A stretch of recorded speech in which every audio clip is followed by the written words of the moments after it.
Nouveau rebondissement donc dans l'affaire des polluants éternels dans les Ardennes. À Acherocourt, ce couple de maraîchers interdit de vendre une partie de sa production a décidé de porter plainte en cause des années d'épandage de boue issues d'une papeterie voisine. Leurs taux de PFAS dans le sang, comme ceux de leurs enfants, sont jusqu'à 10 fois supérieurs à la normale. 6 maires du territoire ont également saisi la justice. Romain Novicki, Ophélie Perroux. La récolte hivernale n'a pas eu lieu.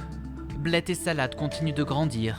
Et l'étal où les clients se désaltéraient après leur cueillette n'a pas bougé depuis l'été dernier. Ce matin, Anne et Sébastien Abraham font le tri dans ce qu'il reste de leur magasin, à l'arrêt depuis cet automne, et l'interdiction de vendre leurs fruits et légumes contaminés par les polluants éternels. Il faut qu'on range tout. C'est un peu compliqué. On n'a pas trop le cœur à ça en fait. Des paniers arrangés, tout comme les souvenirs d'une aventure commencée il y a 3 ans. Un investissement de plusieurs centaines de milliers d'euros. Les bâtiments, si on veut les revendre, je ne sais pas qui va racheter ici, en sachant que tout est pollué, l'eau est polluée, les sols sont pollués, donc voilà, donc on est un peu bloqué. Là. Après, on a aussi tout ce qui est frais d'analyse de santé, dans le préjudice aussi financier, vu que rien n'est pris en charge par la sécurité sociale. Les analyses sanguines, c'est pas donné, donc oui, ça sort de notre poche, ça. Un SMS vient d'arriver. Les analyses sanguines de leurs garçons de 12 et 13 ans tombent. 7 PFAS. 192,02, il est plus haut que toi. Punaise.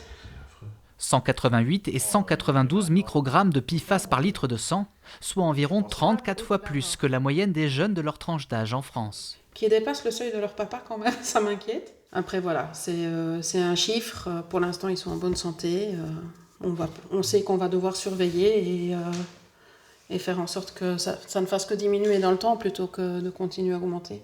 Il y a quelques jours, le couple a décidé de porter plainte contre X pour mise en danger de la vie d'autrui et pour faire la lumière sur l'origine de la contamination. Cette usine de papeterie de la Meuse, située à quelques kilomètres, est notamment pointée du doigt par les 13 communes polluées. À Malandry, la consommation d'eau du robinet demeure encore interdite. Avec 5 de ses collègues, la maire du village a porté plainte pour qu'une enquête soit menée. Déjà, premier objectif, remettre l'eau en conformité.